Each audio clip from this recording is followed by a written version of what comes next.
All right, good morning, everybody. I'm Richard Fontaine, the CEO at CNAS. Thanks to everybody for joining us. I can see people filtering into our Zoom webinar here.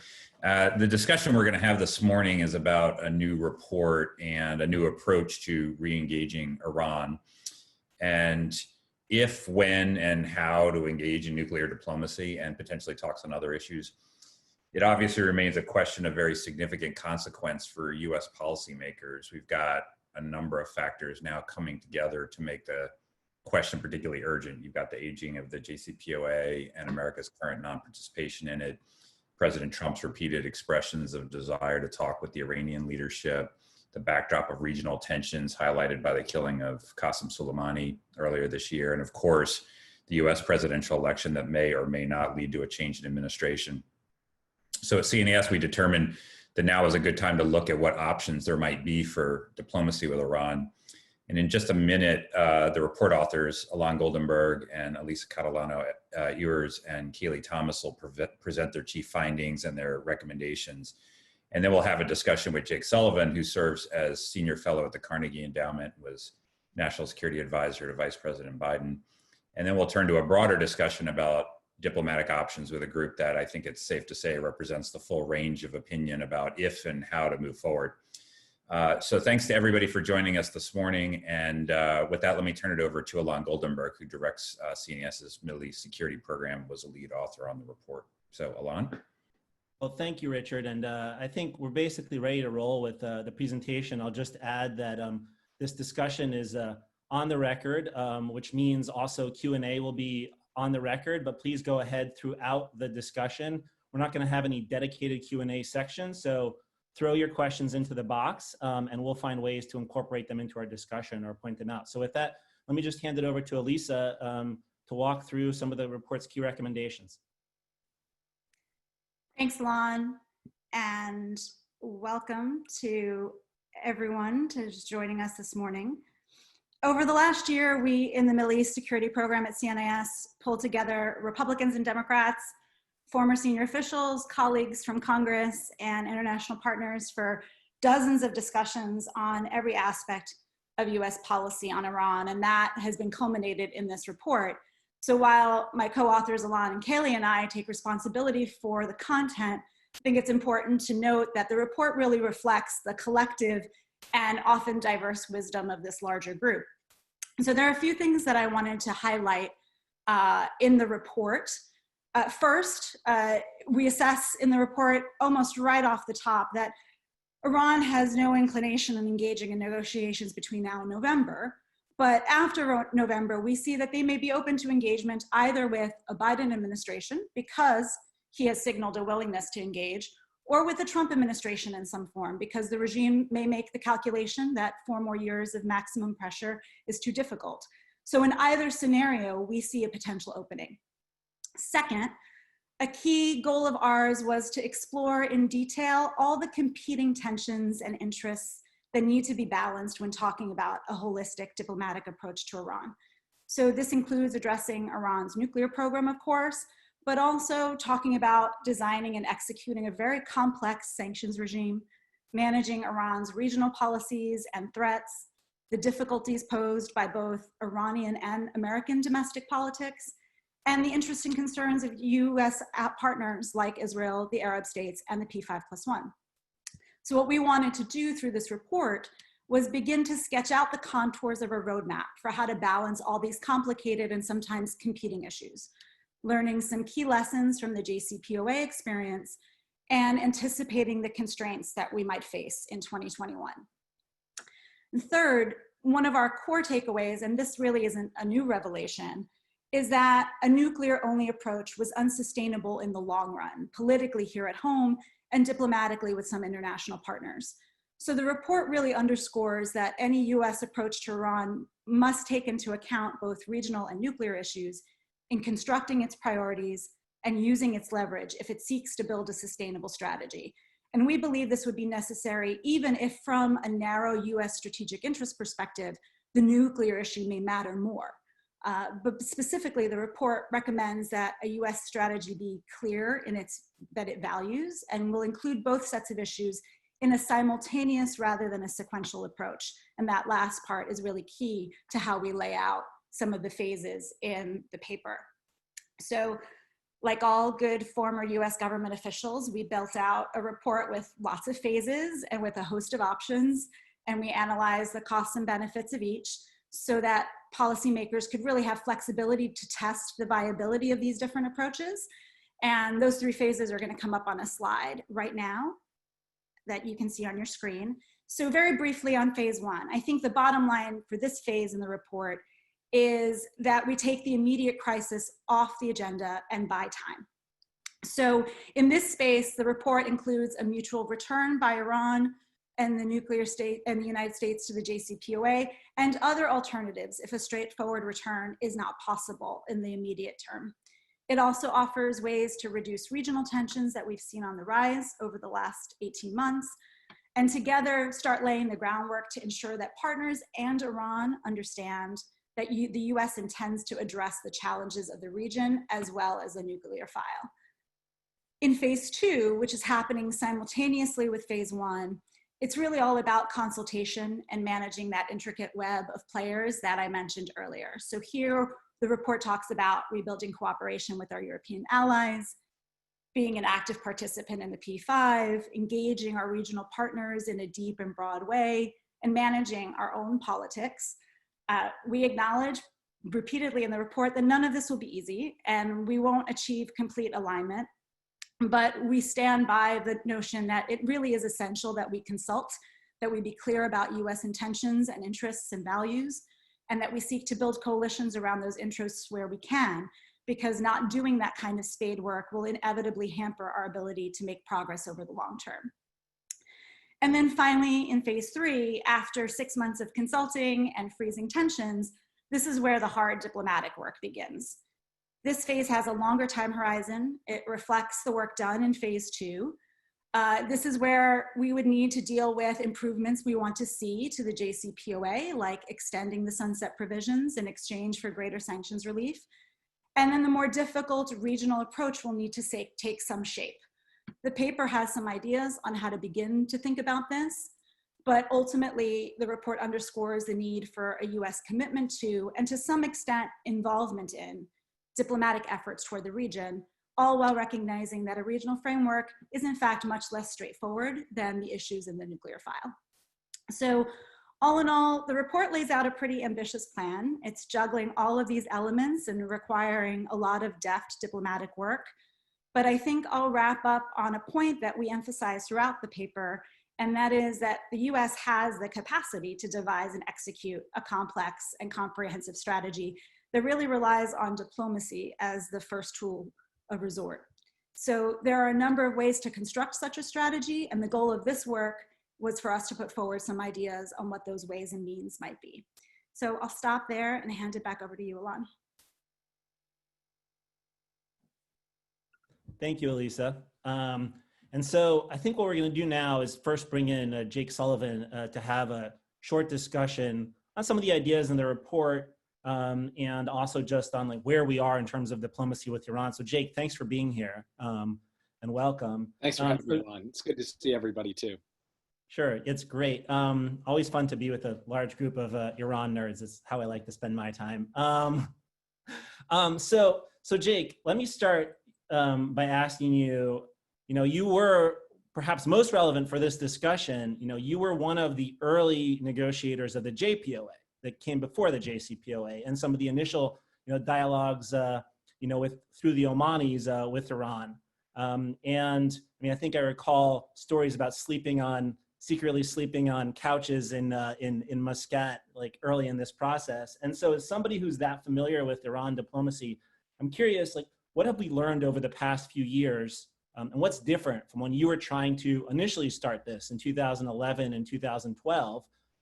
To where we are today, and when the U.S. might look to re-engage in diplomacy, whether it's a President Biden or a President Trump in 2021. A great question, and thank you again for giving me the opportunity to be here. And I'm very excited for the panel to hear from this incredibly distinguished crew of experts who have forgotten more about Iran than I know. So we'll look to motor through this part of the program so we can get to the main event. But, you know, Ilan, I guess I would highlight, the short answer is I learned 1,000 things, but let me highlight 4 observations in particular that I think are relevant to thinking about the path forward with respect to statecraft and diplomacy with Iran. So the first is that pressure and leverage really do matter. The reason that we were able to get Iran to the table in a serious way to have meaningful dialogue on restraints on their nuclear program is because we had built up a global coalition of sanctions pressure and had effectively put them in a position where they were hurting economically and they wanted relief. They wanted sanctions relief. And that was absolutely patently clear from the first set of secret negotiations we had back in the Obama administration, where essentially every element of their negotiating approach was to figure out what they were going to get and when in the realm of sanctions relief. And so there has to be the right balance of pressure and engagement. And that leads me to the second observation, which is you've got to be able to convert that pressure into a realistic strategy for progress at the bargaining table. Simply piling up a whole lot of pressure and then making maximalist demands and hoping the other guy comes out and surrenders is not a way to actually produce a diplomatic outcome. So one of my big objections to the approach of the Trump administration has been they've built up the pressure, but then they've paired it with this set of 12 demands that Mike Pompeo has put forward that I think are, you know, frankly, not going to be acceded to by the Iranians. And so we're stuck in this kind of doom loop of continuing pressure being responded to by the Iranians in various ways without any real sense that we're going to get to a point of real progress. And I think that if the Trump administration is ultimately going to make any progress at the bargaining table at any point, it would be because they adjusted those demands in some material and significant ways. And for those of you who are not familiar, you can look at a speech that Mike Pompeo gave at the Heritage Foundation back in 2018, where he enumerated those 12 demands. And he's got a great line. His line is, we didn't create this list, Iran created this list. In some ways that's true, but at the end of the day, we have agency over what it is that we require to produce a deal. And I think that the Trump administration's approach has not deployed that agency in an effective way. So that leads me to the third observation, which is anytime we get into a mindset that says, if we just put enough chips on the table from a pressure standpoint, the other guy is going to fold, we end up in a dangerous scenario. And that's because the other guy also has cards to play. And over the course of the past year and a half, you've seen Iran engage in a variety of different moves, from attacking shipping in the Gulf, to attacking oil infrastructure in Saudi Arabia, to directing its proxies to engage in attacks on American service members in Iraq, to directly firing missiles at the Al-Assad air base in Iraq, and then crucially, moving its nuclear program forward, increasing its stockpile, advancing its capabilities in other material respects, and putting it in a position where Iran is closer today to a nuclear weapon than it was when Donald Trump pulled out of the JCPOA. And that leads me to the fourth lesson, which is it is definitely possible. And I had my doubts about this, as I've expressed in other public formats. It is definitely possible for the United States unilaterally to jack up considerable financial and economic pressure on Iran. But doing so in the absence of a concerted global strategy where we are bringing the other major powers involved in the P5+1 along creates a circumstance in which Iran has some outs. And the way that Iran is engaged now with Russia and China, the way that Europe through much of 2019 was actually kind of in a pox on both your houses posture towards the United States and Iran, shows, in my view, the limitations of a go it alone style approach. And restitching some kind of international consensus and united wall of pressure and united approach to engagement, I think, is the best means of actually producing an outcome that is durable and sustainable. I guess I should just add one last thing, because I think the report correctly notes that having a nuclear strategy that has no mind towards a regional strategy is not a complete and durable approach as we go forward. But one of the enduring critiques of the JCPOA that I've never really found all that compelling is that by doing sanctions relief under the JCPOA, we created the circumstances in which Iran would be able to engage in bad behavior in the region. And the truth is, in my view, that the constraint on Iran's activities in the region has never really been cash. It's been opportunity. And as opportunities have arisen because the regional situation has changed, they've seized them. So before there was any nuclear diplomacy with Iran, they were engaged in bad behavior across the region. During the negotiations, they were engaged in bad behavior. After there was a deal, they were engaged in bad behavior. And after Trump pulled out of the deal, they were engaged in bad behavior. In fact, in many material respects, their behavior became even more escalatory, more risky, more deadly in a world in which there was no JCPOA than when there was. So I just want to underscore that I do believe that we need to find a comprehensive strategy with Iran that deals with both their regional issues and the nuclear issue. But I think this idea that somehow doing nuclear diplomacy is unleashing Iran upon the world, and that without it, Iran is back in a regional box, has been belied by the history, both over the sweep of 10, 15 years and over the more narrow sweep of the 2 years since the Trump administration has pulled out of the JCPOA. That was more than you bargained for in an answer, but that just gives you some of my initial reflections on what I've seen over the course of the past several years. Well, no, there's a lot to learn from the past several years. So I think it's all good. Let me follow up on that, Jake, with a question for you. So look, one of the arguments is, come 2021, whether you like the JCPOA, did not like the JCPOA, however you felt about it, the Trump administration's maximum pressure strategy has built up, a lot of leverage. And so going back into the JCPOA, instead of looking for a better deal, doesn't make sense now. I mean, this is, an argument that frankly, for a little while, I was convinced of and have kind of walked away from, partially by trying to do some gaming out in some of the work we've done in this study. But I'm curious as to your take, on that argument and like your view of, going back into JCPOA, for example, in early 2021. Right. So I think that at this point, there's a fairly broad-based consensus among supporters of the JCPOA that a follow-on agreement is a necessary dimension of nuclear diplomacy going forward. And the question is, if we provide sanctions relief to Iran in 2021 in exchange for them returning to a number of their commitments, have we created a more problematic circumstance with respect to getting that follow-on agreement? The argument would be, now you've squandered some of your leverage because you provided some measure of sanctions relief and now they won't agree. Well, I actually think that, I noted in my first answer that our ability to apply unilateral pressure exceeded a lot of people's expectations, including my own.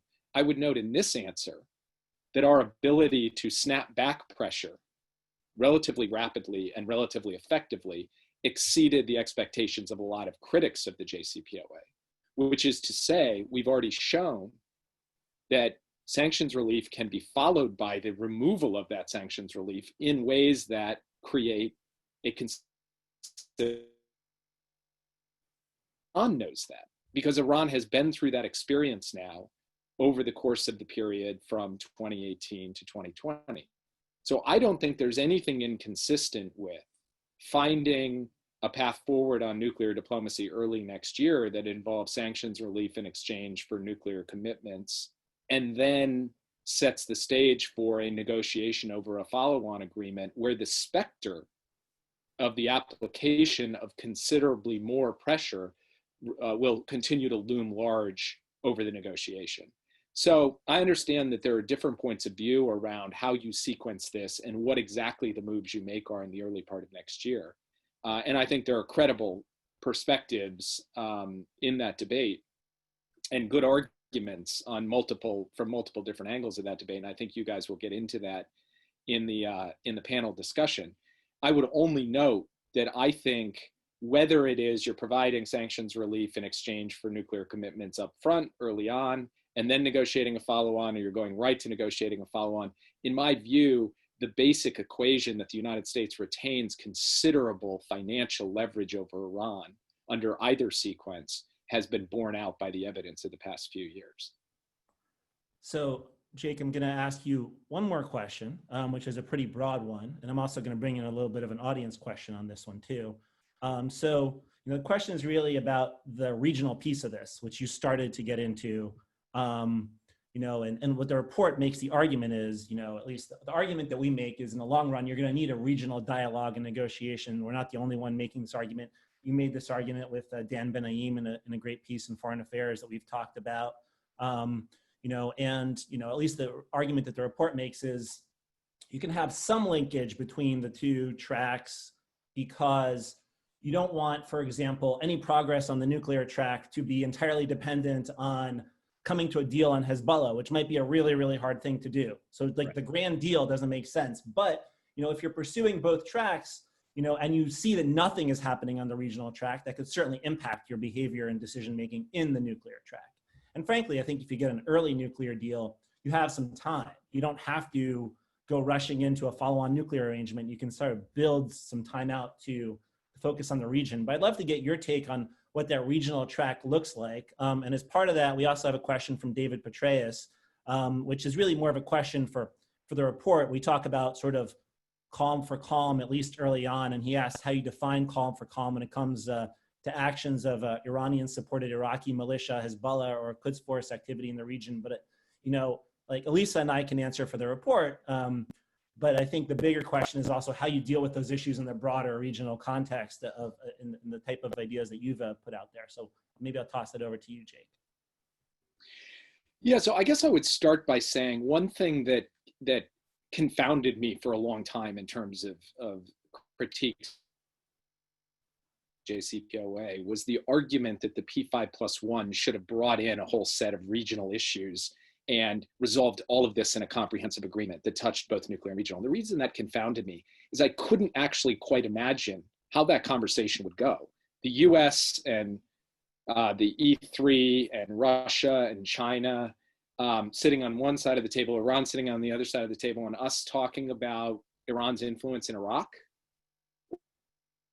or Iran's relationship with Hezbollah, and us working out, or Iran's engagement in Syria, and that group of countries working out with Iran the right recipe for a long-term future for the region. It just seemed to me to be sort of nonsensical. And by the way, when we first got engaged in this, our friends in the Gulf repeatedly said, do not make the regional issue a central negotiating point of the P5+1, because if we're not at the table, we're on the table. And so my view is fundamentally that the regional track has to be led by the regional actors, and the nuclear track should be led by the P5+1, and that these two tracks should have a relationship along the lines you described. We should not hold hostage nuclear diplomacy for regional diplomacy, but we should think about ways in which there are linkages that can push both of them forward. And so I imagine a world in which aggressive, affirmative, effective diplomacy pushes forward in parallel a nuclear negotiation on a larger follow-on agreement, and a regional negotiation in which the regional actors are the key protagonists, and the United States and other external powers play more of a role in support and facilitation.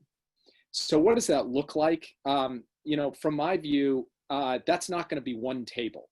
It's not going to be a circumstance in which, like the P5+1, you have the same set of actors constantly meeting on a regular rhythm on regional issues. It's going to be more of a variable geometry, in which Iran is gathering with some subset of regional players, like just yesterday when the Iranian foreign minister had a video conference with the foreign minister of the United Arab Emirates. There will be consultations with outside powers, with some of the key regional players, and different issue sets could be adjudicated among different subgroupings within the region. So for example, Iranian support for proxies in Iraq would probably involve one group of actors. Iranian activities in Syria would involve another set of actors, in Yemen, another set of actors. The direct kinds of political interference in the internal affairs of, say, Saudi Arabia and Iran would be dealt with differently, but all under a common rubric. And I think the way to think about this is that we're not going to get to some kind of condominium in which all of these issues get resolved in one fell swoop. And probably we aren't going to resolve some of them at all. So this is more about directionality. It's about progress. It's about taking steps that de-escalate the tensions in the region and create something more that looks more like a modus vivendi that we have had in the past between Iran and some of its neighbors in the region. And so first steps are probably the most modest steps. They're small humanitarian things relating to the pilgrimage, or commitments around non-interference in the internal affairs of each other's countries, which are, of course, very hard to prove out, but there may be indicators for how to actually show good faith on that front. And then it could grow from there to some of the bigger and harder issues. But as you point out, this is going to take time, a considerable amount of time, years. And it's also going to take the right balance of the US being present so that we're not abandoning the region, but also showing that, you know, we're not there to solve every problem in the region. And finding that right balance is very difficult too, both on the diplomatic side and in terms of our military presence. So Dan and I talk in our article at some length about both the difficulty of managing the interplay between the nuclear issue and the regional issue, and the difficulty of thinking about how you reset a regional military presence while at the same time trying to engage in really aggressive, ambitious diplomacy. And we actually probably have more questions than answers on both of those. But the broad vision of saying, let's actually go out and say, we are trying for something big here, mindful of how difficult this is going to be to pull off, but with an end goal of trying to de-escalate the tensions in the region, reduce the extent to which Iran is able to act with impunity in multiple countries and theaters across the region, and increase the prospects for at least some level of modus vivendi.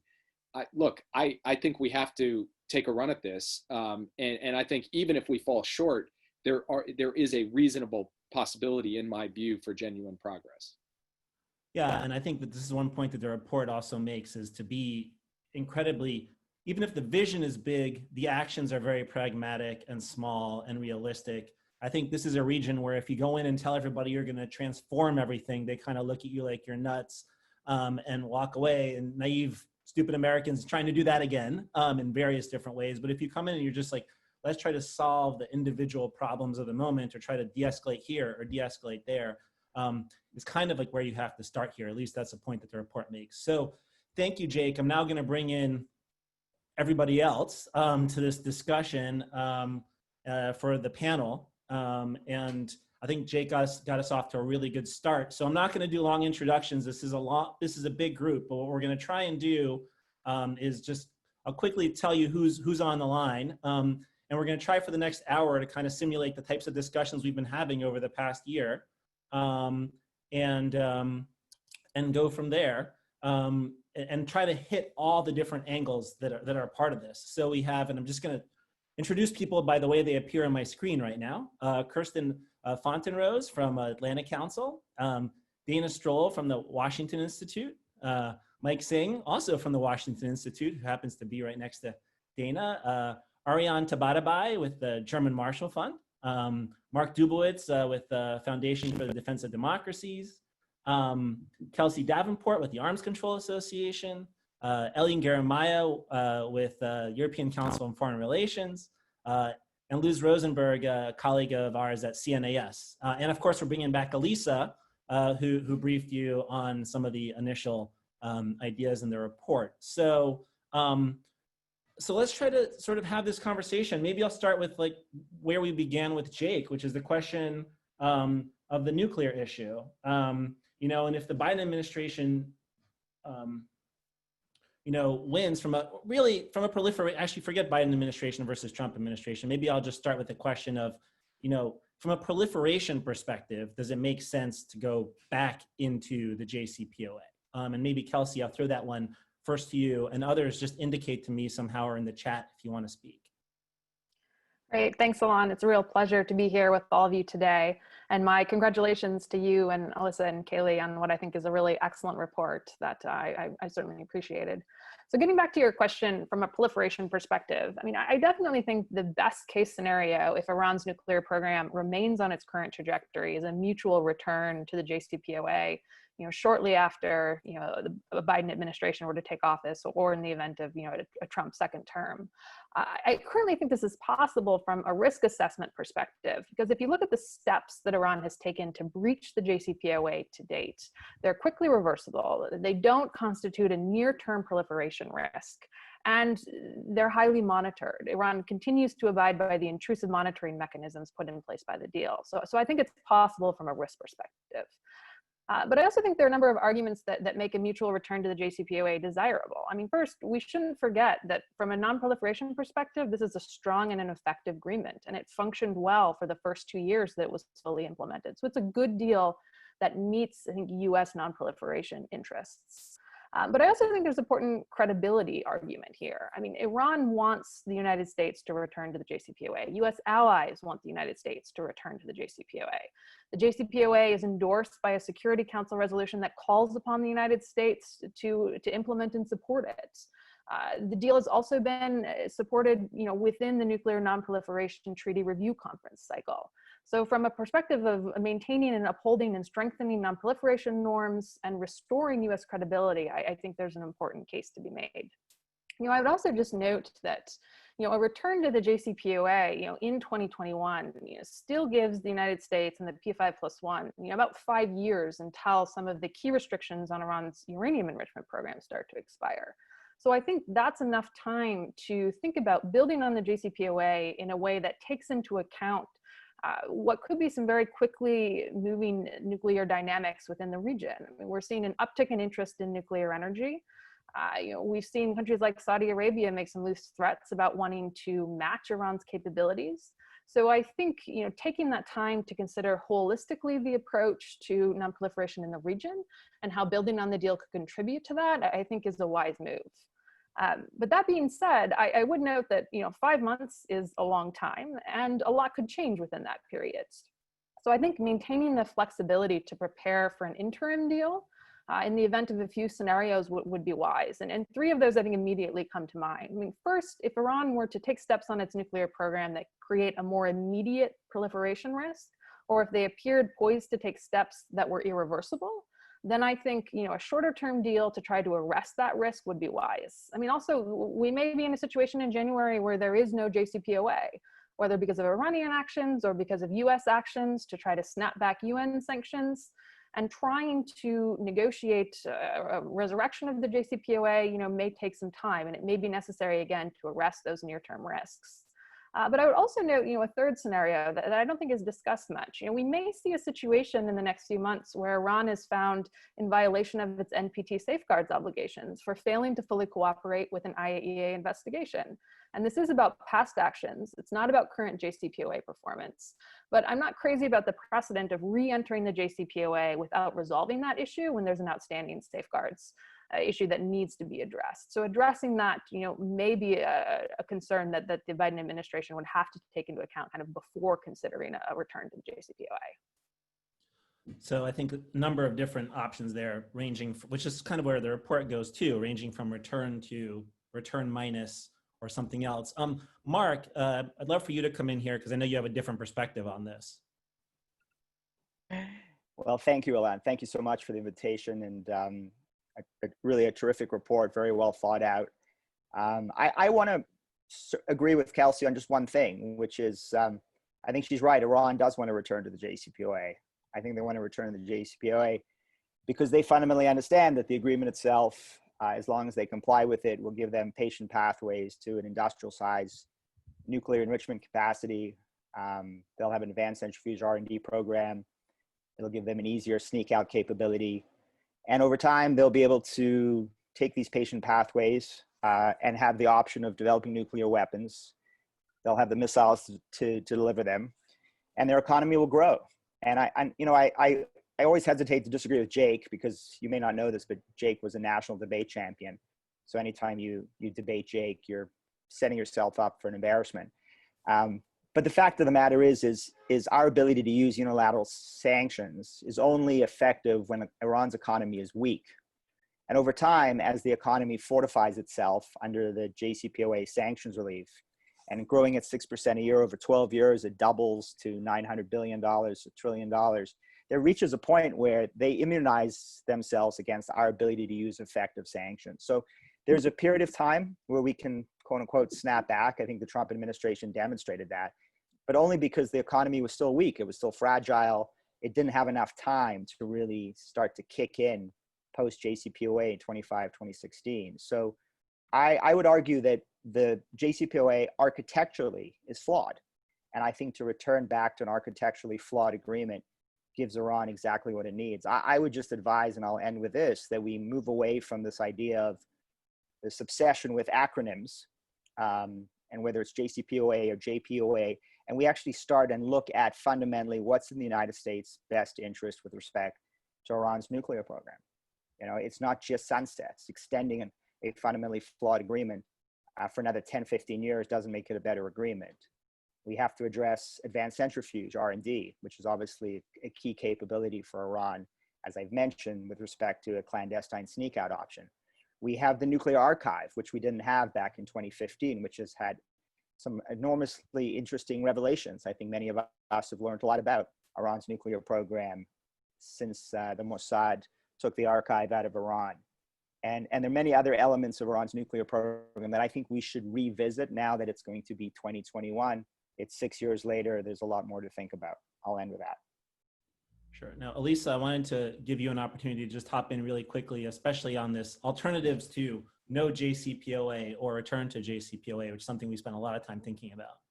Yeah, I think Kelsey and Mark covered so much of it. I think there's one other piece to consider here, and that is whether or not it's politically viable for the Iranian regime to deliver on a straightforward return, independent of whether it's in their non-proliferation interests to do so.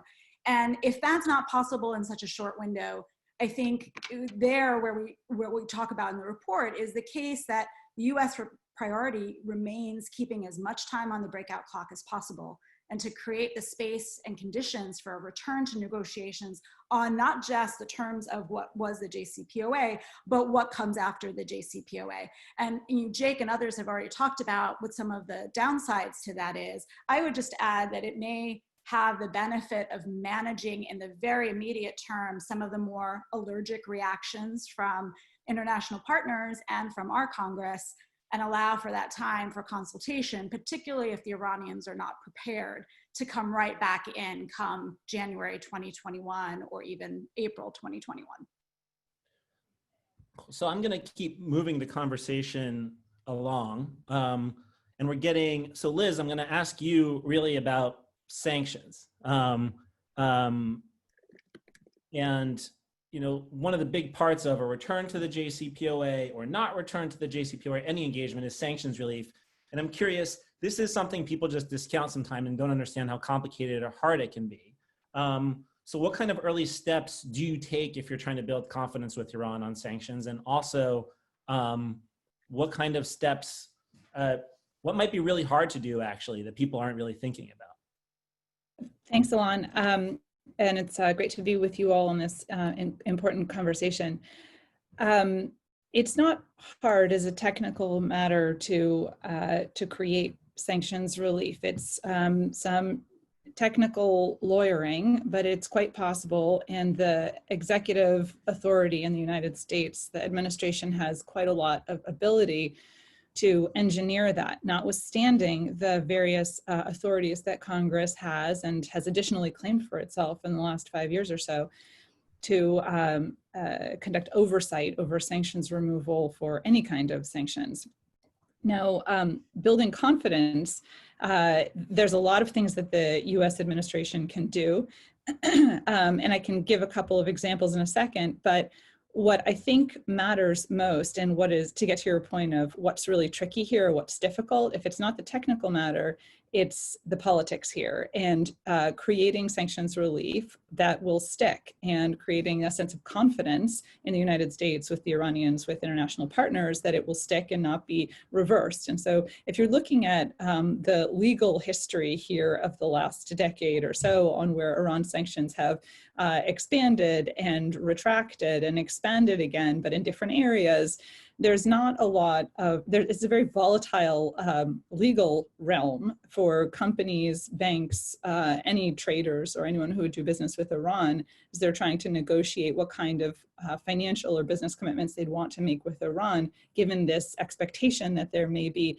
an expansion or a pullback of sanctions. So the hardest part here is building the political coalition to give confidence that whatever is happening legally, whether it's an expansion or sanctions or a removal, will stick. And only when there is confidence and some legal certainty, a diminishment of the sense of volatility around where sanctions are going, will there actually be some meaningful economic movement, whether it's limiting Iran's options in an expansion of sanctions or creating more options for economic activity for Iran when sanctions are pulled back.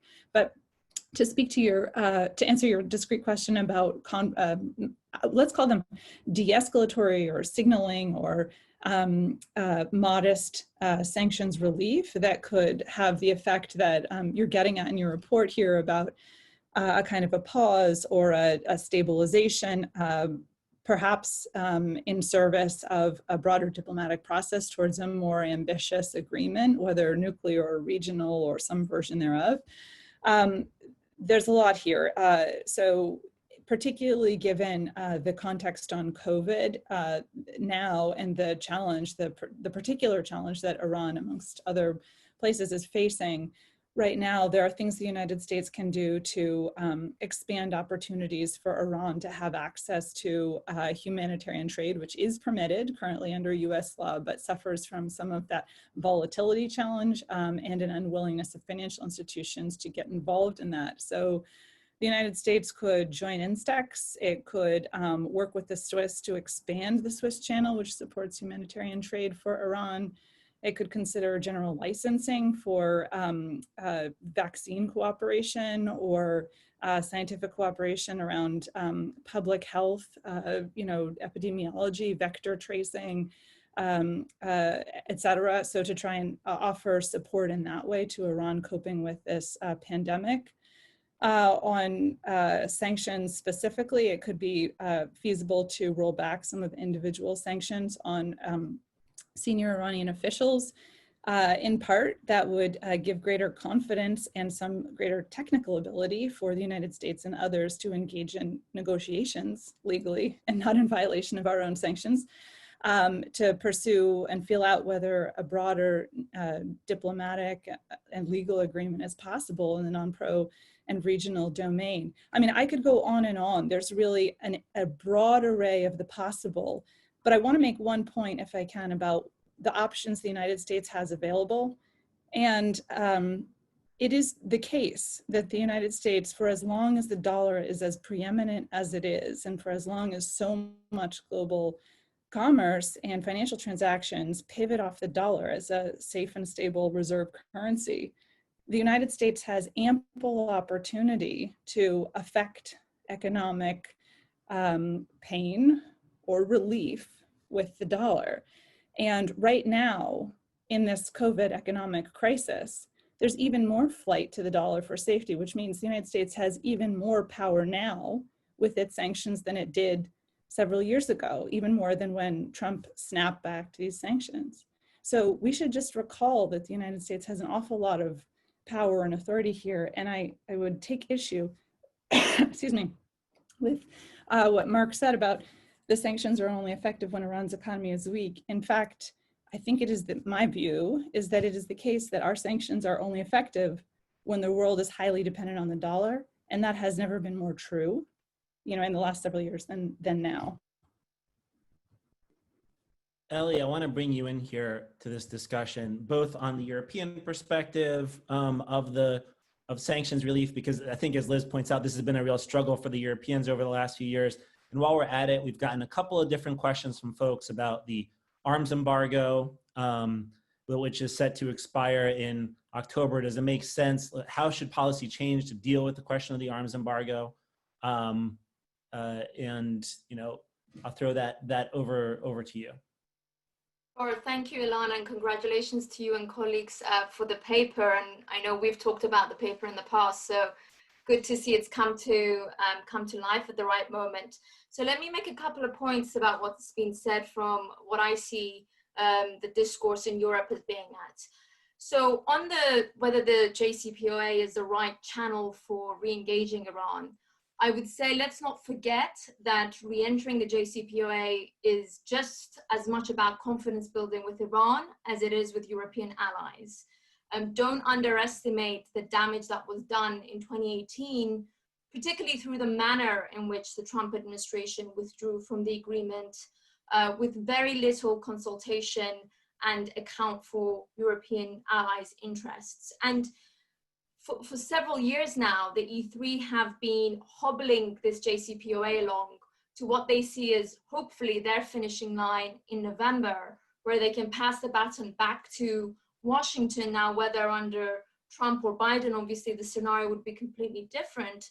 But I do think there is a hope, or maybe even an expectation, that if the Biden administration does take over office in January, that there will be a swift process for re-engagement and re-entry into JCPOA. And I think that a lot of people would have breathed a sigh of relief at the Democratic Party platform draft that came out, which did highlight full compliance of both sides as an urgent matter. So I think that is definitely the preferred strategy from a European angle. And the way that they have dealt with the dispute resolution mechanism under the JCPOA, I think speaks to some of the facts that Kelsey was outlining, that they do view most, if not all, of Iran's actions as reversible or manageable in terms of the so-called breakout time for now. But I do think there are those that are in Europe starting to get very worried about what happens past November in January. And they see this issue as being one of urgent priority to be assessed, particularly vis-a-vis Middle East policy. And I think the real gap that leaves folks in Europe still scratching their heads is that opponents of the JCPOA have really not managed to come up with a viable alternative after 4 years of pushing for the maximum pressure campaign. And so the idea here is that, yes, we need to go back to the JCPOA architecture as the first phase, but with a real understanding that there needs to be a follow-up discussion in which Europe and I think the US can jointly approach and tackle this issue much more effectively and bring on board Russia and China. Now, going on to the arms embargo issue you mentioned, I think this is where we are really seeing the fracture in that transatlantic relationship come back essentially to bite the Trump administration. There was a sense that all of the E3 would be fully on board with the proposals for arms embargo extension. But the fact is that the resolution that the United States originally circulated was a non-starter for most European members of the Security Council. It was too hawkish, too maximalist, and they have tried to push forward some sort of a compromise solution that can keep the JCPOA ticking at least till November, even though it will be actually, I think it might be a very hard sell in Tehran, but also find a way to bridge the gap between China and Russia on one hand and the United States on the other. But I have to say, I think increasingly folks in Europe are coming to the conclusion that the dance around the arms embargo issue is really a fig leaf for a US intention under the Trump administration to snap back UN Security sanctions, UN Security Council sanctions, and essentially leave no trace behind of the JCPOA for particularly a Biden administration to return to, or if we are dealing with a second Trump term, to make it exponentially more difficult to make a diplomatic track going. And I'll leave with one final thought. If, in terms of where the European added value could be after November. So I think in a Biden scenario, we need to be looking at it at a situation where the E3 within the Joint Commission framework start a process with Tehran for what are the minimum demands for getting back into full compliance from the US side. And so the Europeans can actually set the stage so that in January, when Biden comes into office, they can put on the table a real roadmap proposal for a much quicker, I think, re-entry by both sides than perhaps even some of the phases suggested in your paper. Because in my view, we stand the best chance of getting a full re-entry by Iran under the Rouhani administration before Iran kicks off on its own presidential cycle for next year. And if we're dealing with the Trump administration, I think the best that we can hope for the E3 is to come up with some sort of an interim agreement that can freeze Iranian nuclear activities alongside a reiterated version of President Macron's plan that gives some sort of a economic dividend to Iran. I think in a Trump scenario, second term, really both the Europeans and the Iranians have to really reconsider the strategy of keeping the JCPOA alive, because I think it will be very, very difficult to do that in a second Trump term. Thanks, Ilan. Sure. And what I'm going to do now, some really interesting, I think, proposals on there from a European perspective that complement an American perspective too on some of these questions. Nice compliments for our paper, and I know we'll be doing more work together on some of these ideas. I want to go to Mike, because we've had both, Mike, to get your perspective on the arms embargo as well, but also we've had a number of questions come in Russia, China, and I recognize after that we really need to get to what is happening inside of Iran, because obviously that's a huge piece of the equation. So we'll do that soon with some discussion with Ari and Kirsten, and then get to the region. But Mike, I want to get your take both on the arms embargo and the discussion going on there, Europeans, because I know you spend a lot of time writing on that, but also bringing in the Russia-China dynamics. We've got a couple of questions, including from Bob Einhorn and Barbara Slavin on sort of the deteriorating U.S.-Russia relationship, the increased competition between the U.S. and China, China's increasing role with the Iranians. Does that reduce U.S. leverage? Does that change the nature of these negotiations? How are sort of these different actors in the P5+1 seeing things? Thanks, Ilan. It's great to be with you all with such a great panel here. I want to compliment you guys on the report that you put out. I think it's a really worthwhile product. I think one of the biggest mistakes we all tend to make around presidential transitions is to be too self-referential when we talk about foreign policy. We often talk about either reversing a predecessor's perceived mistakes or going back to some perceived kind of glory day of American foreign policy, and both parties are guilty of this. I think the Biden administration, if it comes to be, will need to really try hard to avoid this mistake with respect to Iran. I think they're going to have an opportunity to learn from these past 4 years about what was maybe good about the JCPOA, but also what the flaws were.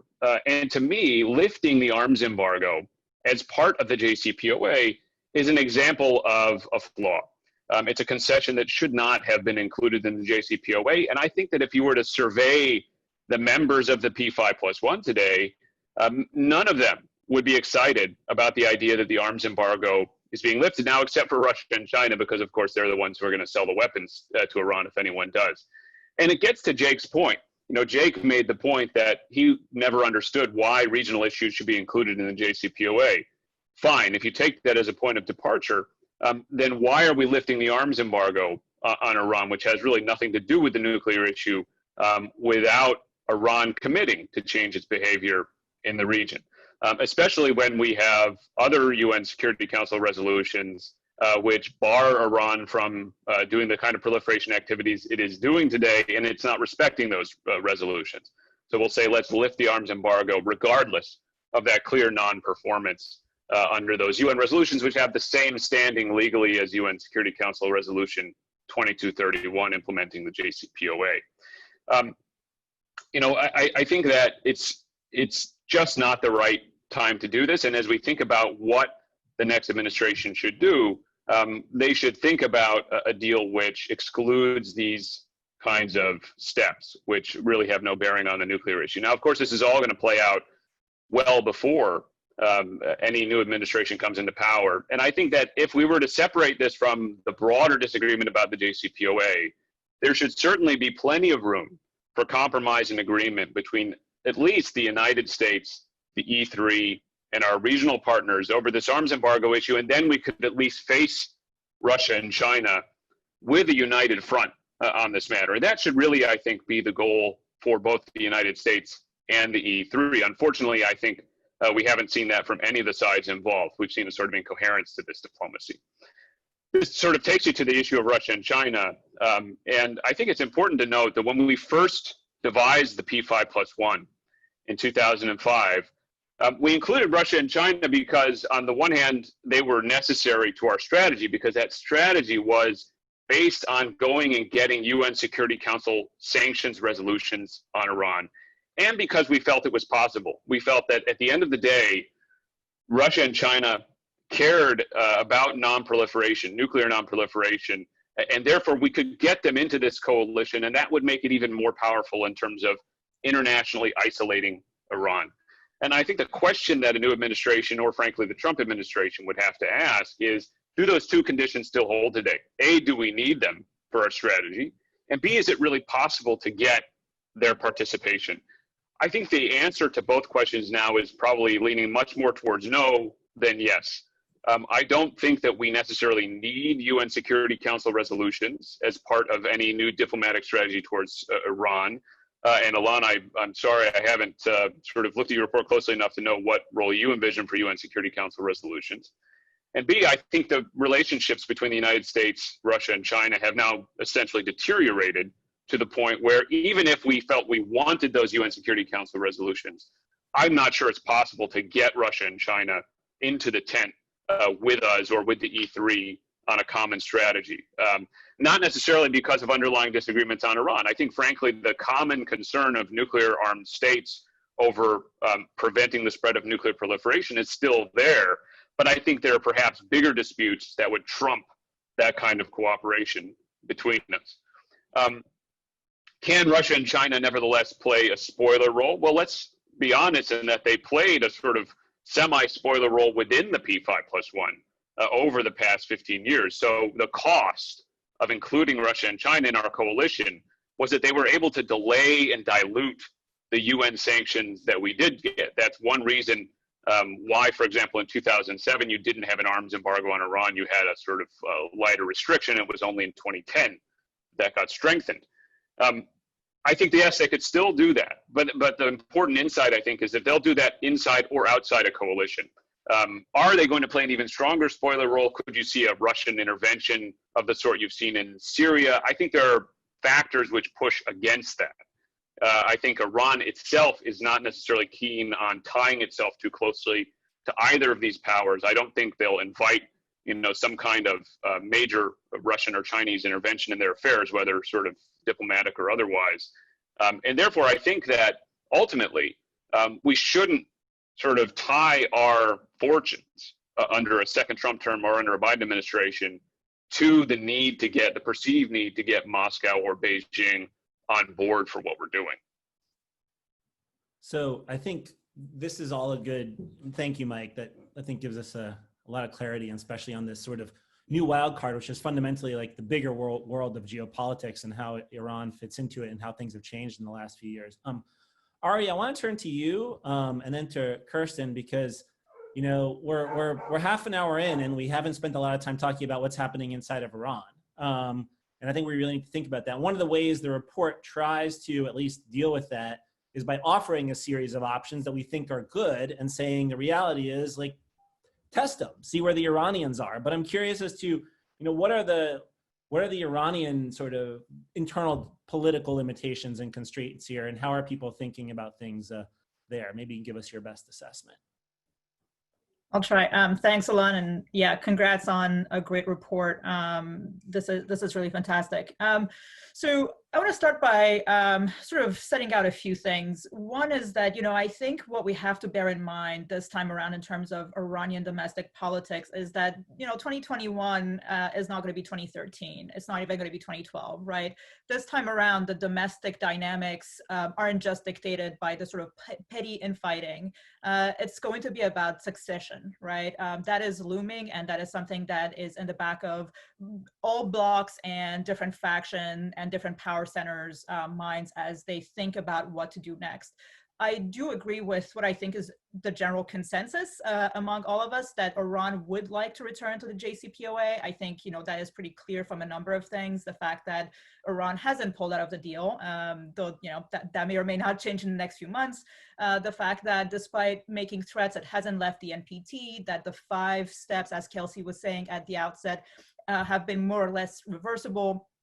And that ultimately, the signaling that has been coming out of Iran all indicates that they do want to return to the deal. For Rouhani specifically, it is about closing that loop and making sure that his legacy isn't just a gigantic failure, which it is at this stage, right? So if we're able to return to the deal and he's able to leave office saying, listen, I may not have accomplished everything I wanted to do, but at least the JCPOA is here and we can build on it, then he will be able to leave office, and his allies running for office in 2021, and then later on looking into succession, all of them will be able to sort of show something for their 8 years in power.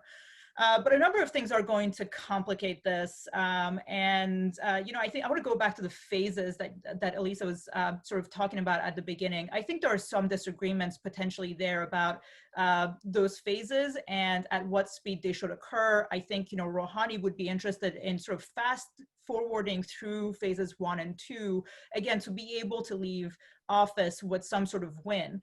But I think there are forces within the system that would like to slow down those phases, actually, so that if there is a return, it is not happening, it's not occurring under Rouhani, and that, they have more say shaping the outcome of the sort of negotiations down the line as well. I do think that ultimately, whether or not Iran decides to return to the JCPOA will be a strategic level decision that will have buy-in from everybody, right? So I don't buy into this notion that Rouhani wants to go in and the Supreme Leader may not want to. I think it will be a decision that will be made with all the power centers in mind. But I think some things will be affected by the election.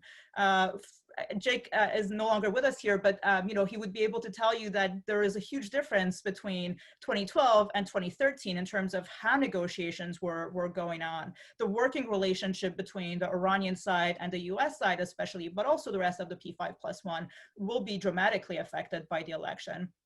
I think the second part of this too is, will the next president, and I'm not going to get on a soapbox about who that might be, that never ends well for anyone, but I don't think that I think that the ability of the next president, of the next Iranian government to navigate domestic politics will be incredibly important. And Rouhani was able to do that for a good chunk of his presidency.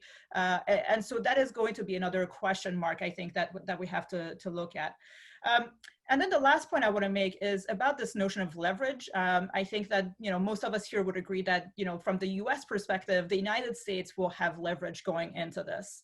But I think that on the Iranian side, they, especially if a Biden administration comes into power, they will think that they have the leverage because Vice President Biden has indicated he wants to restore alliances. Ellie talked about, the EU perspective, the European perspective on this.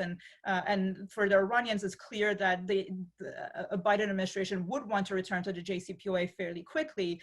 And so I think that they will want to use that in trying to get more. There are lessons that they've taken from the JCPOA, both from its negotiations, implementation, and then the US withdrawal, that snapback, for example, will be a much bigger deal for the Iranians this time around. They didn't, they agreed to it last time around. They might not want to this time.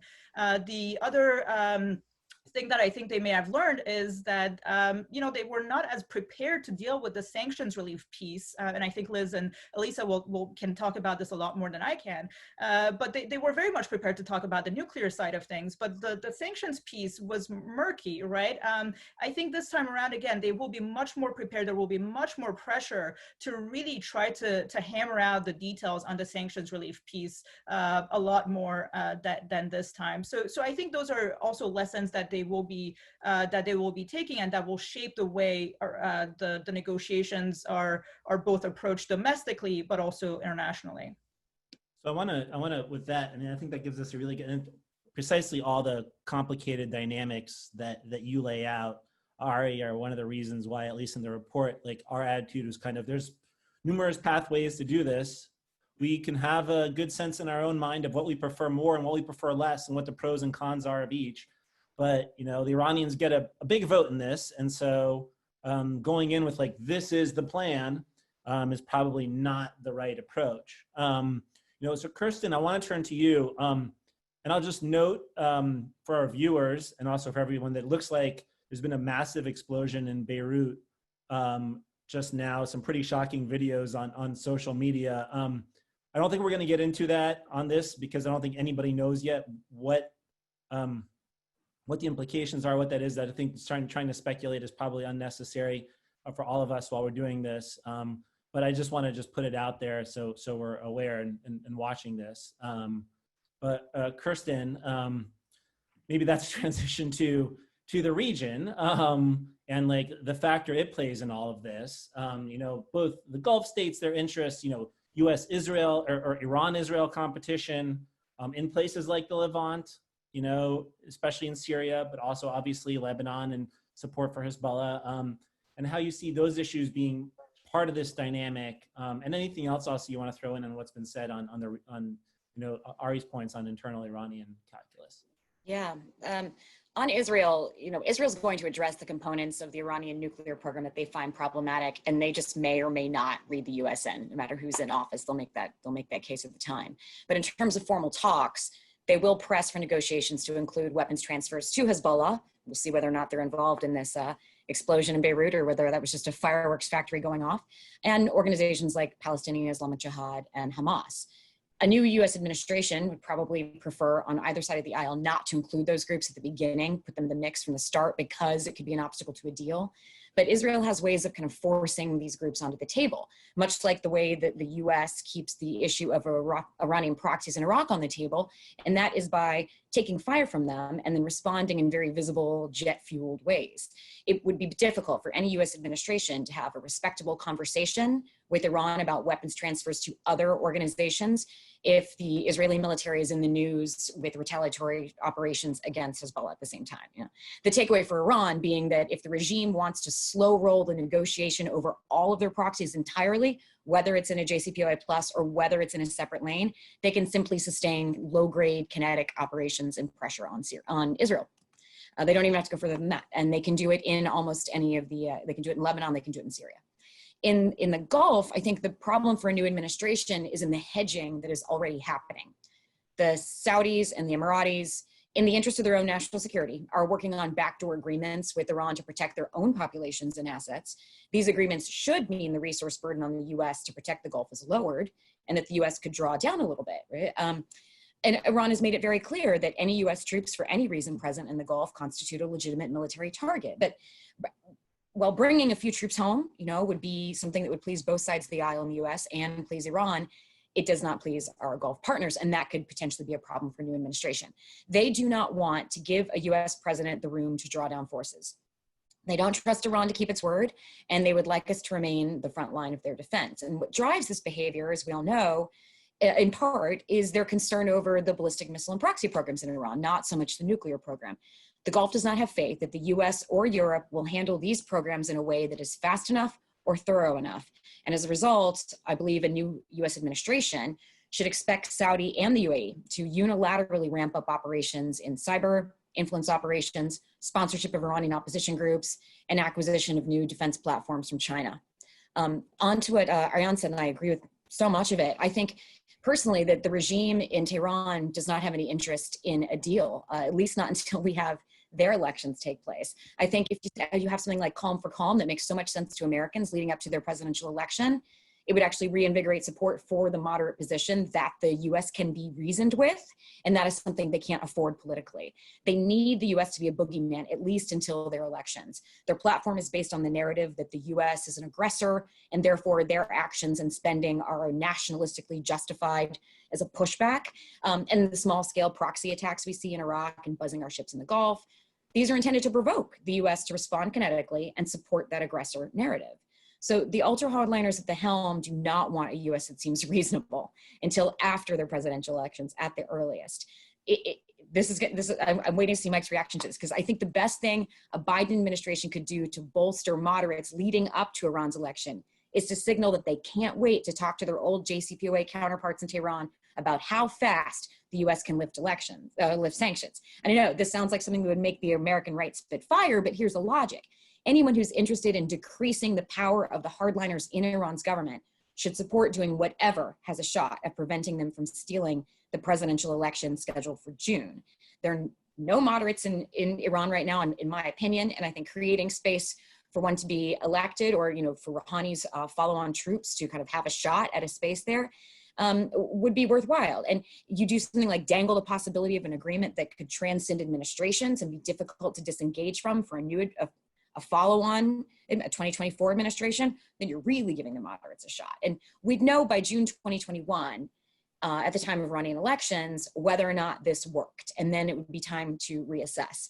I think that the regime itself is going to go for limited sanctions relief in exchange for a freeze of the nuclear program. They do not want a new deal. Some of the Iranian advisors with whom many of us speak do advocate for a deal, but their bosses in Tehran are burned on deals now, and they have consolidated power in the absence of one. They'll want to go just far enough to trigger the first sanctions rollback, because every barrel they can ship on the dollar market is breathing room. And then they'll want to sit at this point and slow roll. They will not agree to any limitation on their proxy program, so they do not want to get to a point where they're asked to negotiate it. I think their sweet spot will be keeping the talks at a low simmer while they reap the little sips of sanctions relief and highlight to their population that they both made Iranian lives better and got their way with the new administration. They'll work to keep things in this kind of pre-negotiation, confidence-building purgatory as long as possible. So Elisa, I want to come to you, in response to that, and in your take, because you can make at least the characterization of the Gulf.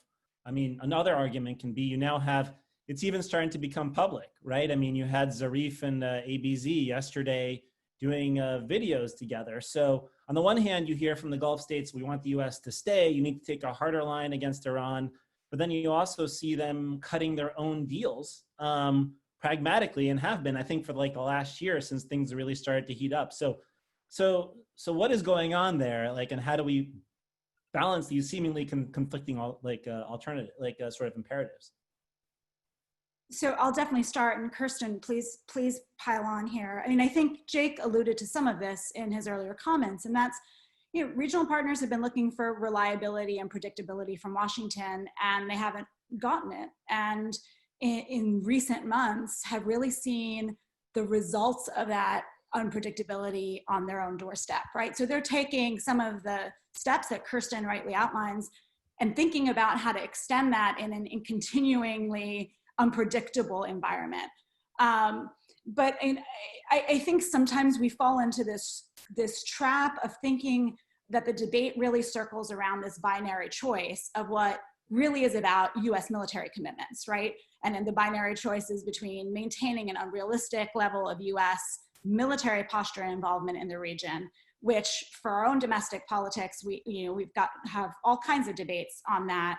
And then the alternative being a complete withdrawal, right? But all of this remains focused on military posture. And I think what Jake alluded to and what the report tries to suggest is that there's an alternative to just focusing on that piece of the equation. And that is, a hard-nosed, concerted diplomatic and civilian investment that has real value. Why does it have value?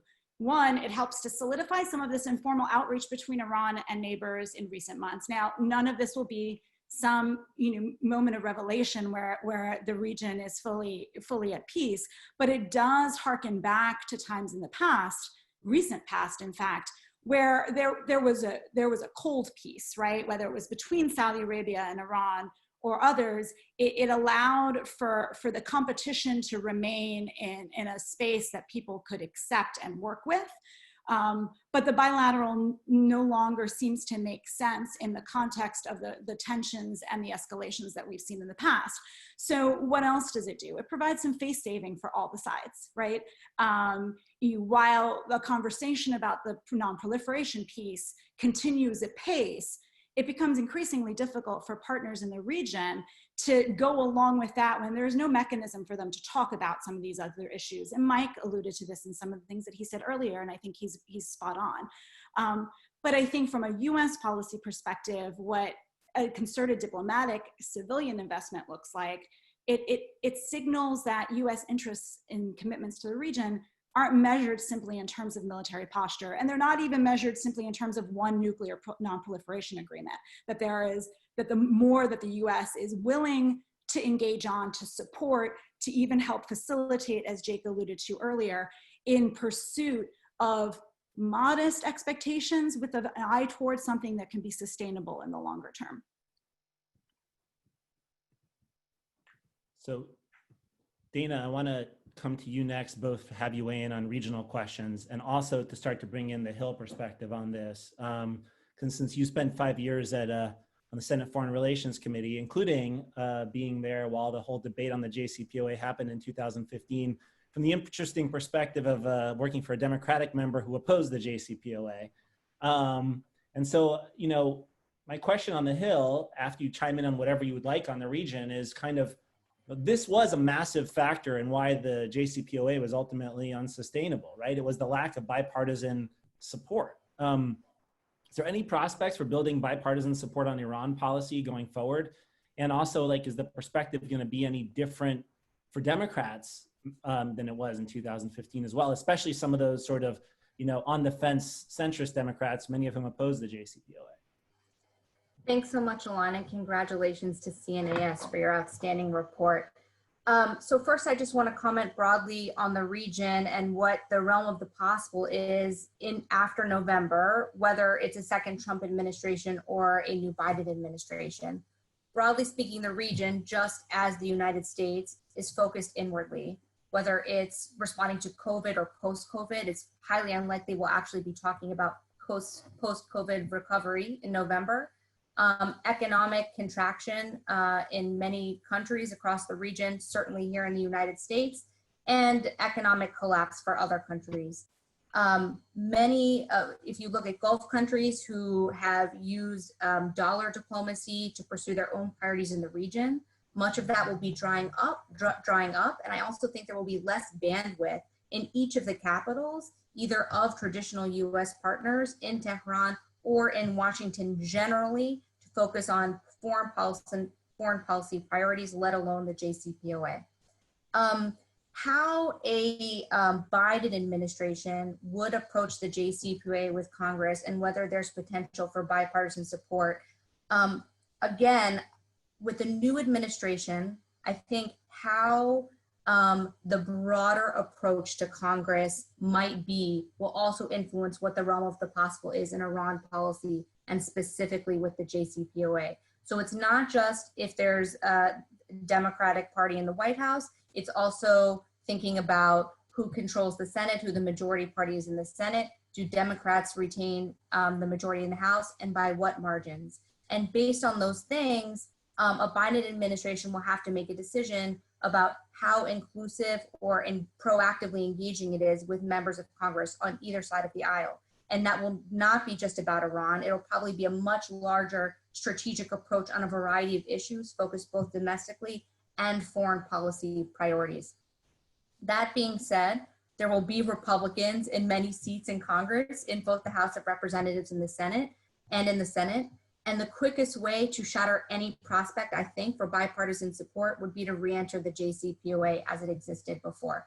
I think you cannot find one Republican member of Congress from 2015 or now who would say the JCPOA was a strong agreement and we should go back into it, certainly with not any commitment from the Iranians for negotiating a follow-on agreement. And given the asymmetric structure of the geopolitical dynamics, the sanctions dynamics, et cetera, I think would be very hard for a government in Tehran to agree early on to re-enter the JCPOA and negotiate a follow-on agreement like your report suggests with potential possibilities for things like extending the sunsets. Kirsten articulated and Ari did all the reasons why that would not be possible in Tehran. And Tehran is certainly looking at the political tea leaves in Washington, D.C., and they've seen now the results of one party being completely unsupportive and in fact making various efforts during the negotiations to signal that if there is a change in administration, this deal will not hold, and then actually seeing that those warnings fulfilled on the other side of a new party taking power in the White House. just want to share a few observations about where I see members of Congress at this point. The last time Congress acted in a truly and legislated on Iran in a bipartisan manner was 2017 with the Countering American Adversaries Through Sanctions Act, where Congress spoke together, Republicans and Democrats, deliberately setting aside disagreements about the Iran nuclear agreement and Iran's pursuit of a nuclear weapon, and instead choosing to focus on the other areas where Congress sees Iran as a deeply destabilizing force in the region. And that was human rights, ballistic missiles, and support for terrorism and proxies, which we've already discussed extensively in this conversation. Since then, Congress has not acted in a unified way or legislated about anything related specifically to Iran. You've seen certain things on the margins, for example, use of human shields, specific legislations against Hezbollah, proxies, taking away from pursuit of peace and security in Syria, for example, through the Caesar Act, which attempted to target Iranian support for the Assad regime. You've seen it in other areas. But what you have not seen is Congress legislate or speak in a coherent way about Iran and its nuclear program. I also want to talk a little bit about sanctions relief. Tehran has certainly learned the lesson that a political commitment to providing sanctions relief through exceptions and waivers to US law is not sustainable. And Congress has also learned its lesson that legislating and providing an administration, the executive branch, the opportunity to use its discretion for national security purposes to provide waivers and exceptions to the application of sanctions may not work based on what an executive branch deems to be in the national security interest of the United States. So at the exact time that Tehran may be seeking, if there were to be a new nuclear agreement, something stronger than the political commitment and a political agreement to using sanctions waivers and exceptions, they will want to see Congress act to legislate commitments, legislating permanent lifting of US sanctions. And I don't see any member of Congress, not even Democrats, committing to that without serious changes by the government in Tehran. And a good example of where members of Congress are still speaking together about problematic Iranian behavior is the arms embargo. So even if Democrats in Congress do not agree with the notion of invoking snapback the UN Security Council, they still would say that Iran is violating the arms embargo and that it should be extended. So here again are examples, I think, where we have a mismatch between the realm of the possible in Congress, because there still is bipartisan consensus that Iran is a problematic actor in the region and fundamentally needs to change parts of its behavior.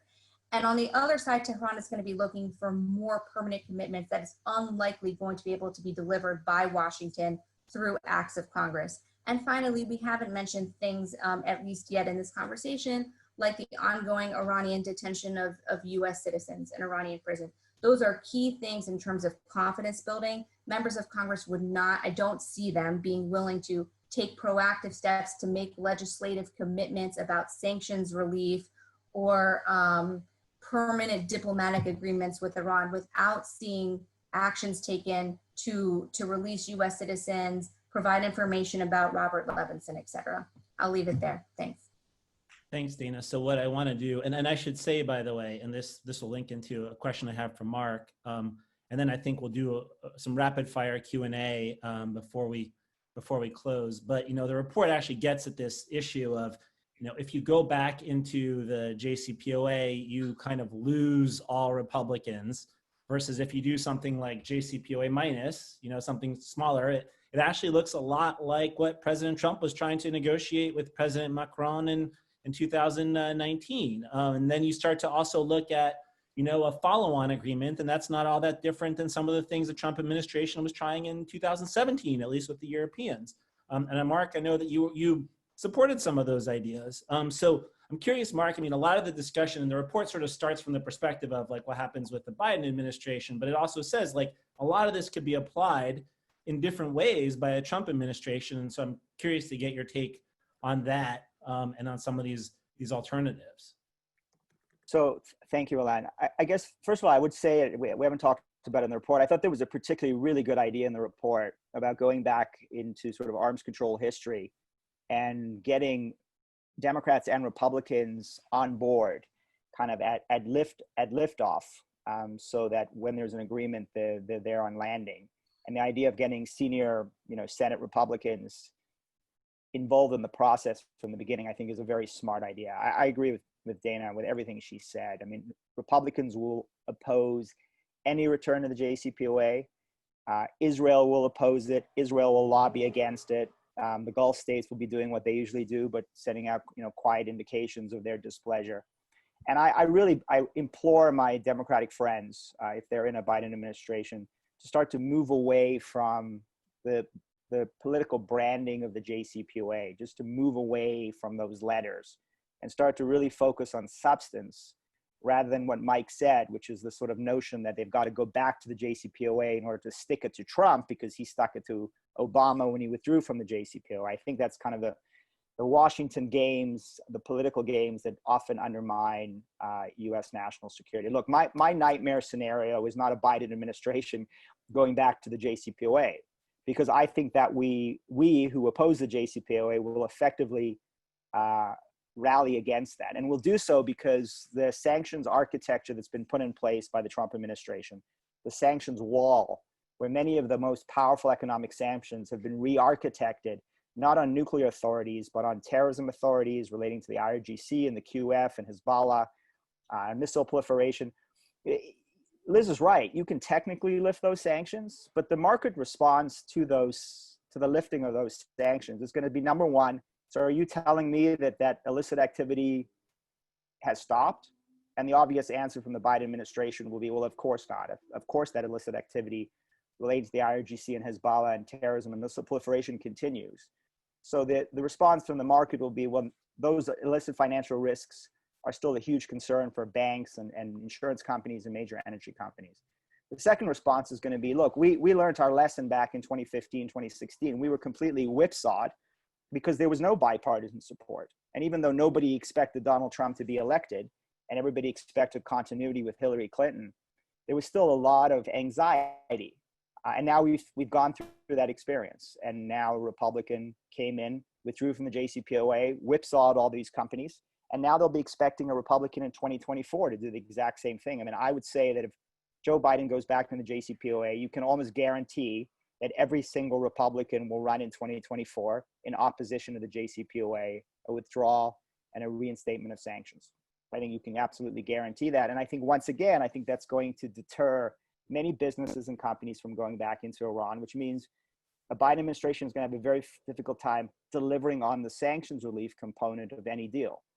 So let me get to my nightmare scenario. My nightmare scenario is Trump gets reelected. Trump does a deal with Iran. He gets 5 more years on the sunsets. He calls it the greatest deal ever negotiated. He submits it to the Senate for ratification. Republicans support it. Some Democrats do as well. And now there's a ratified Trump-Iran deal. And at that point, it's game over, because now Republicans in 2024 are going to support that. No one's going to oppose that. Companies are going to go back into Iran, and we move on. So, I mean, if you really love the JCPOA and you're willing to give 5 more years on the sunsets, then you should be voting for Donald Trump in November. I say that half jokingly, but in all seriousness, that's how you get a JCPOA plus 5 years. You get it under a Trump administration. So with that, I'll just conclude. Let's move away from the political branding. Let's look at the substance. I think a JPOA is better than a JCPOA, but once again, a JPOA has the same political branding problem. Let's start talking about interim agreements. Let's start talking about things that actually essentially address the fundamental concerns of U.S. national security and our allies. And I'll conclude with this. Look, no one's defended maximum pressure yet on this call. Let me do that in 1 minute. And that is that, despite what Jake has said, from the perspective of Republicans, Israelis, and others, maximum pressure has been a significant success. The economy is in collapse. There's political insurrection inside Iran. Qasem Soleimani's dead. Al-Muhandis is dead. The Israeli Mossad has taken the nuclear archive out from under the noses of Iranian security. They just blew up the advanced centrifuge facility, setting back that program by 1 or 2 years. They've been hammering the Iranians and Shiite militias in Syria and in Iraq. They've drained them of hundreds of billions of dollars of resources. So from the perspective of Republicans and Israelis and others, it's been a successful strategy. And you have to keep that psychology in mind as you move forward into 2021 and not assume that you're going to have anybody on board who's, never mind a opponent, even a skeptic. So that's a happy, grim way to finish. I do want to give folks, we're at 12 o'clock, but we have like 8 or 9 really great experts on the line who are, and we haven't even I feel like I haven't given any of you enough time. I could have an hour conversation with any of you. So if we can do a lightning round of like any final comments that you have, but like if you can keep it really tight, this requires discipline on your part and discipline on my part to cut you off because we're basically at time. So Liz, I want to go, to you if you have any closing thoughts, especially on Mark's point on sanctions wall and the inability to, any response on that. I do. Thanks so much. Really quickly, I want to make a point about how the United States really puts it on the line, how it actually delivers, whether this means turning up sanctions or turning down sanctions. If you remember nothing else, remember that the only thing that really matters on this is what the U.S. enforcement authorities are saying, what DOJ says, what the Treasury says, what OFAC says. And that means if they are signaling to the market, to the Iranians, that we are giving sanctions relief and we are going to, if you have a violation, we're going to work with you. We're going to make sure everyone gets it right. We're going to work with you on that. That's what matters. So when Iranians believe, as Dana was saying, that Congress has to repeal legislation to give them a sense of security, that is unfortunately for them a misperception. What matters is what the enforcement authorities in the United States are saying. And so when the State Department, or Mark, to your point about, the market will be watching whether there's violence in the Middle East, incursions, et cetera, I again go back to what the market will be watching is what the enforcement authorities are saying. Will DOJ and OFAC be saying, we're going to come down on you with a $9 billion penalty or not? So that is how the United States will deliver on sanctions relief or dial it up if it wants to. Mike, you wanted to hop in on one thing on a Republican perspective. Sure. I think that Republican support for a new agreement is possible.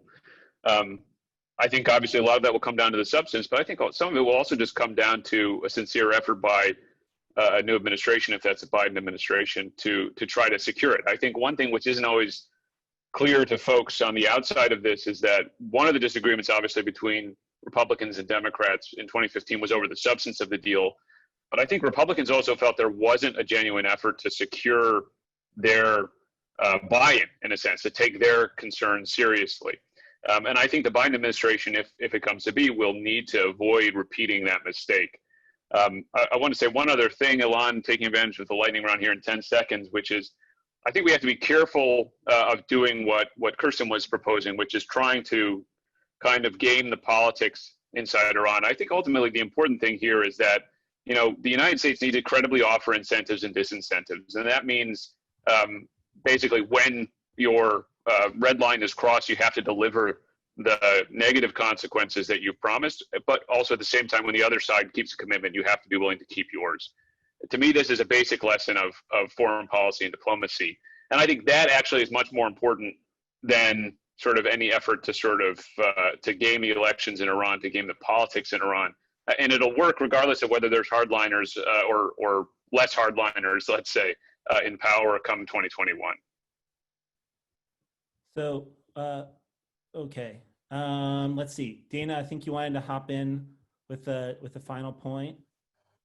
Yeah. So, building off of what Mike said, I do want to say, having been worked on the Senate Foreign Relations Committee for 5 years, there's no executive branch can ever do enough to engage Congress. So when I worked during the JCPOA, I think we had 10 public hearings with U.S. officials and outside experts. I don't know how many classified briefings for both staff and for members. And there were different formulations where the administration attempted to engage chairs and ranking members of national security committees, all senators, et cetera. So even if a Biden administration strategically chose to approach Congress in a posture of, we are going to be as proactively engaging for you on everything from how to reopen schools to how to get people back into jobs to how to arrest acceleration in Iran's nuclear program and roll back their support for proxies. I don't ever see members of Congress being completely satisfied. That being said, while there are groups of members on the Republican side who have actually even leaned more forward than members of the Trump administration in attempting to roll back waivers that even Trump administration officials were concerned about, like the waivers for civilian nuclear cooperation. On the same side, in another light, you have members like Senator Lindsey Graham and Senator Bob Menendez working together on a proposal that prioritized diplomacy and attempted to get Iran back into a diplomatic construct that was not the JCPOA, but something that those members saw as having long-term potential for arresting that nuclear program. So I think that there are opportunities to build that bipartisan support. I agree with Mark, it would be delightful if we could have a gang of 8 of members who are really interested and committed to putting their names on whatever diplomatically a new administration would pursue. I think that because there's such toxicity and hyper-partisanship, not just around Iran, but around a variety of issues, it's going to be very hard, whichever administration, whether it's a Democrat or Republican-controlled administration after November, for members to come together and agree in a gang of 8 that whatever happens, we're gonna support this and not have that collapse, which would be more damaging to the pursuit of a nuclear agreement. And finally, I want to make one point, building on what Elisa was talking about earlier, all of this infrastructure and posture that we've built up in the Gulf. There's certainly some symmetry on the right and the left that we should be reducing our posture and our investments militarily in the Middle East and ramping up civilian and diplomatic engagement. But how we do that should be considered and synchronized with how we're pursuing and ramping up our diplomatic efforts on Iran, nuclear agreement, and other issues like the war in Syria, the war in Yemen, et cetera. So a Biden administration or even a Trump administration, the president has shown great desire to reduce US commitments militarily in the Middle East and specifically in the Gulf, should also see that as a source of leverage that can either assist in providing confidence to our partners as we pursue diplomatic off-ramps to maximum pressure, and at the same time, reducing it without the requisite diplomatic engagement could be deeply destabilizing, not only to any pursuit of a broader agreement with Iran, but any of our other regional priorities. So Ellie, I'm gonna give you probably final word. Oh, and Kelsey wants to make a point. So I'm gonna give Ellie, Kelsey, Kirsten, and Ari, if any of you guys wanna, but let's keep it tight. I'm totally violating my rule of ending on time, but I'm only doing it because we have so many interesting people on the line and still a good audience, but also for the panelists. If any of you guys need to go, like I've now taken up more time than I promised you I would. So, you know, feel free to hop off if you need to, but Ellie. Thank you, Ilan. Just wanted to counter a couple of points that Mark made. So I do think the branding problem with the JCPOA isn't coming from the supporters of the JCPOA, it's coming from the opponents of it. And if we look at the substance of the agreement, despite the agreement being hollowed out, Iran remains the most inspected and monitored country in the world in terms of its nuclear program. So there are clearly extensive benefits that are being had still with the agreements, despite the hollowed out version of it. And if we're looking at the maximum pressure campaign as being a success, perhaps to some of US allies, let's also look at the flip side, which is that it has brought US and Iran closer to military conflict than we have seen in recent years. It's placed our GCC allies in a very conflicted position and position of harm in which the US has not been able to respond effectively. It has damaged the alliance with the Europeans, and it has shortened Iran's so-called breakout capability. So I think that the cost benefit here really needs to be looked at more thoroughly. And I would try and end on a positive note. If we are dealing with a Democratic president in January, on the assumption, let's say, that we're dealing with a two-term president here, a quick re-engagement in diplomacy with Iran should give at least 8 years of implementation, hopefully, for any agreements and diplomacy that's pursued. And I think one of the downsides of the deal that Obama reached was that it came too late in his term as president, and the JCPOA only really had 1 year of implementation. And I think 8 years of solid confidence building between the two sides could dramatically alter what can be achieved through negotiation than what we had under the Obama administration. So Kelsey, I'm gonna give you a crack here. Well, much of what I said, or what I wanted to say, Ellie has already said more eloquently. So I'll just strongly echo what she says. If we think about Iran's nuclear program from a substantive perspective to address the proliferation threat, call it the JCPOA or not, but what we need is what is found in the JCPOA. That level of intrusive limitations, that level of stringent monitoring and verification activities, and creating that space to build on the JCPOA for a longer term framework. So I think it comes back to returning to the JCPOA. All right. Kirsten or Ari, did you guys want to hop in with anything? I think my dog's also voicing an opinion. Yeah, if I can, I'd like to say, this is a closing thought. I think the reason we're in a reasonably quiet period now in terms of US-Iran tensions on the ground is because Iran does not want to strengthen US arguments for extending the UN arms embargo, and that between October 18th and November 4th, all bets are off. That potentially real de-escalation could be jump-started in a face-saving way that would allow for options like the Macron plan or others if a new administration frames the non-aggression agreements that Gulf Arab states are arriving at with Iran as a de facto small reduction in Iran's mobilization of proxies and missiles. And then the US is then free to make its own little small token, sanctions rollback or other, and kind of kickstart that process, since the reason the Macron plan failed was no one had a face-saving way to start it. Leave it there. Ari? Yeah, I mean, I agree with that. And I would say that, my concern is also what happens between November 3rd or whenever we have the result of our elections and January 20th. That is going to be a tricky period to navigate. And then the second point that we didn't really get to is this question of reparations, which, the Iranians have kind of talked about a little bit, though they've been trying to tread carefully, I think, in part not to kind of attach any red lines or things that could potentially derail any process down the line.